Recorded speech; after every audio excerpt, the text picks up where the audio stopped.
ભાઈઓ બહેનો, આજે આપણે શ્રીમદ ભાગવત કથાની અંદર ભગવાન કૃષ્ણની લીલાઓનું વર્ણનમાં અધર્મી અત્યાચારી કંસનો નાશ કરવા માટે ભગવાન ધરતી પર અવતરિત થઈ અને ગોકુળ મથુરાવાસીઓને ભયથી મુક્ત કરવા માટે અક્રૂરજીના સંદેશને સાંભળે છે.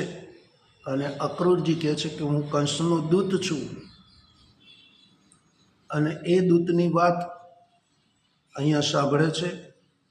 ત્યારે અહીંયા કહેવામાં આવ્યું છે, સત્વમ ભૂધર ભૂતાત્માનમ દૈત્ય પ્રમાથ રક્ષસામ અવતીર્ણો વિનાશાય સેતુનામ રક્ષણાય ચ.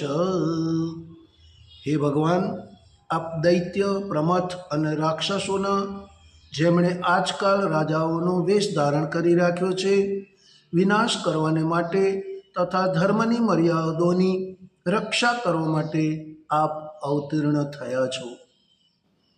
દૈત્ય અને રાક્ષસ વગેરે બહારથી તો મનુષ્ય જેવા દેખાય છે. તેમના કર્મ અને સ્વભાવ જ રાક્ષસી હોય છે. ધર્મની રક્ષા કરવા માટે આવા છદ્મવેશી રાક્ષસોનો વિનાશ જરૂરી બની જાય છે. નારદજી ભગવાનની વંદના કરીને ચાલ્યા ગયા. બીજી બાજુ અક્રૂરજી કંસનો સંદેશો લઈને ચાલી નીકળ્યા. તેમના મનમાં કૃષ્ણ, બલરામ અને અન્ય ગોપો પ્રત્યે સદ્ભાવના હતી, પરંતુ તે વિચારવા લાગ્યા કે હું કંસનો દૂત છું, એના મોકલવાથી તેમની પાસે જઈ રહ્યો છું, ક્યાંક તે મને પોતાનો શત્રુ તો સમજી નહીં લે ને. નહીં, તે કદાપી નહીં સમજે, કારણ કે તે નિર્વિકાર અચ્યુત છે, સમગ્ર વિશ્વના સાક્ષી છે, સર્વજ્ઞ છે, ચિત્તની બહાર પણ છે અને અંદર પણ છે. તે ક્ષેત્રજ્ઞ રૂપમાં સ્થિત થઈને અંતઃકરણની એક એક ચેષ્ટાને પોતાની નિર્મળ જ્ઞાન દ્રષ્ટિ દ્વારા જોતા રહે છે. ભગવાને ઉપરોક્ત ગુણવાળા માનવા જ તેમના પ્રત્યે સાચી નિષ્ઠા છે. ભગવાન સ્થૂળ દ્રષ્ટિથી ઉપરના બનાવ શણગાર નહીં, અંતરના સ્તરને જુએ છે. એમને છેતરી શકાતા નથી.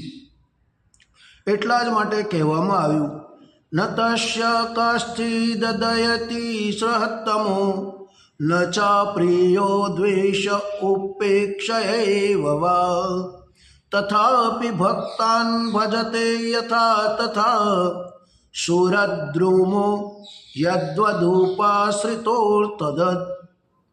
ન તો એમને કોઈ પ્રિય છે, ન કોઈ અપ્રિય, ન તો એમનો કોઈ આત્મીય મિત્ર છે અને ન તો કોઈ શત્રુ. તેમની ઉપેક્ષાનું પાત્ર કોઈ નથી.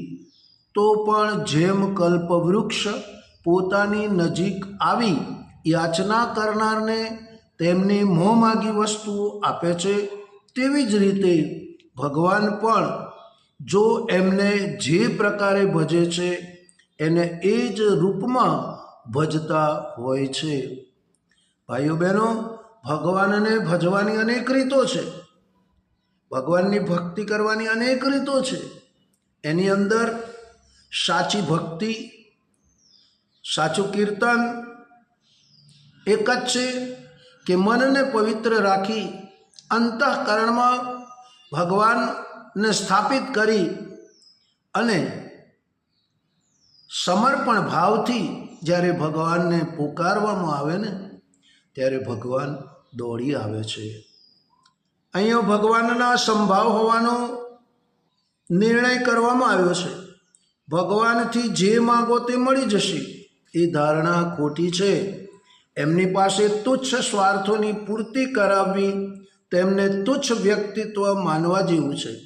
એમની પાસે શ્રેષ્ઠ પ્રવૃત્તિઓ માગવી એમને શ્રેષ્ઠ માનવાનું પ્રમાણ છે. તે હલકી દ્રષ્ટિવાળાને હલકા અને શ્રેષ્ઠ દ્રષ્ટિવાળાને શ્રેષ્ઠ માનીને એમની સાથે એમને જ અનુરૂપ વ્યવહાર કરે છે. એટલા માટે આપણે સૌએ જાણવું જોઈએ કે આપણે ભગવાનને પામવું હોય તો, ભગવાનની સાથે જોડાવવું હોય તો, ભગવાનના અનુદાનને પ્રાપ્ત કરવા હોય તો એના માટેનો એક જ ઉપાય છે, અને એ ઉપાય છે નિર્મલ મનસો મોહી પાવા, મોહે છલ છિદ્ર કપટ નહીં ભાવા. ભગવાનને કેવા ભક્તો વાલા છે? કપટ રહિત, ઈર્ષા રહિત, દ્વેષ રહિત, કામ ક્રોધ લોભ મોહ મત્સ્ય માયા રહિત, નિષ્કામ ભક્તિ નિષ્કામ ભાવથી ભગવાનને પ્રાર્થના કરવામાં આવે તો ભગવાન અવશ્ય આવે છે. અહીંયા અક્રૂરજી નંદગામ પહોંચ્યા. અક્રૂર સગાઈમાં તો વાસુદેવજીના ભાઈ થતા હતા. નંદ બાબા તથા કૃષ્ણ બલદેવે તેમના યથોચિત આદર સત્કાર કર્યો. તેમના વ્યવહારથી અક્રૂરજીનો બધો થાક ઉતરી ગયો. સંધ્યાકાળે જમ્યા પછી ભગવાન શ્રી કૃષ્ણ એમની સાથે ચર્ચા કરવા બેઠા.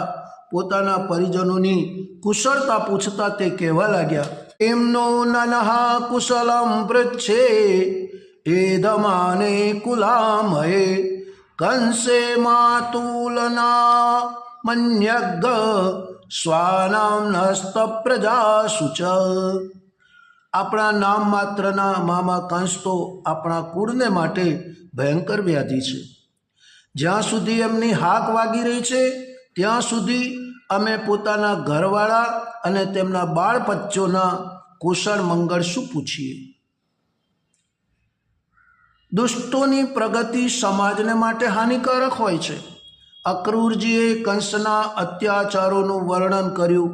પછી એની આશા તેમણે સંભળાવી દીધી. શ્રુત્વા ક્રૂર વચ કૃષ્ણો બલાશ્ચ પરવીરઃ પ્રહસ્ય નંદમ પિતરમ રાજ્યા દ્રષ્ટિમ વિજજ્ઞતુ.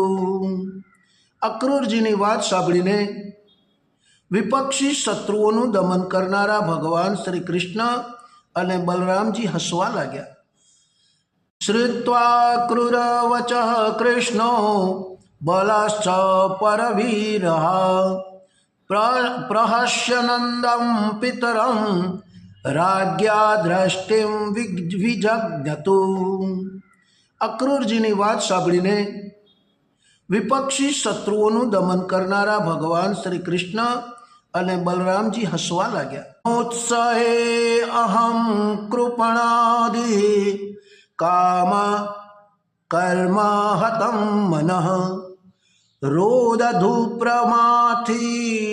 ભીષ્વા ચૈદ્રિયમાણતે મતસ્ત. હે પ્રભુ, અવિનાશી અક્ષર વસ્તુના જ્ઞાનથી રહિત છું. આથી મારા મનમાં અનેક વસ્તુઓની કામના અને એની પૂર્તિ કરવાના સંકલ્પ ઉઠતા રહે છે. આ ઉપરાંત એ ઇન્દ્રિયો પણ જે ખૂબ પ્રગળ અને દુર્મનનીય છે, મનને મથીને બળપૂર્વક આમ તેમ ખેંચી જાય છે. એટલા માટે આ મનને હું રોકી શકતો નથી. મનનું કાર્ય બુદ્ધિના માર્ગદર્શનમાં ઇન્દ્રિયો પર અનુશાસન જાળવી રાખવાનું છે. પરંતુ અજ્ઞાનના કારણે જૂઠી કામનાઓ તથા એની પૂર્તિ માટે કર્મ વ્યવસ્થામાં પડીને મનની શક્તિઓ નષ્ટ થતી રહે છે. આવા ક્ષીણ મનને ઇન્દ્રિયોથી બળપૂર્વક ઉલટા માર્ગે ખેંચી જાય છે. તો ભાઈઓ બહેનો, આજની વાત અહીંયા સમાપ્ત કરીશું. આવતા અંકમાં આપણે જોઈશું કે ભગવાને કંસને કેવી રીતે માર્યા.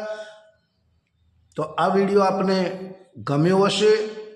લાઈક કરજો, ફોલો કરજો, શેર કરજો અને સબસ્ક્રાઈબ કરી આપના મિત્ર મંડળ સુધી પહોંચાડજો, જેથી કરી અમારા આવનારા નવા વિડીયોના નોટિફિકેશન આપના સુધી પ્રથમ પહોંચે અને આપ અમારા વિડીયોને નિહાળો. રાધે રાધે રાધે.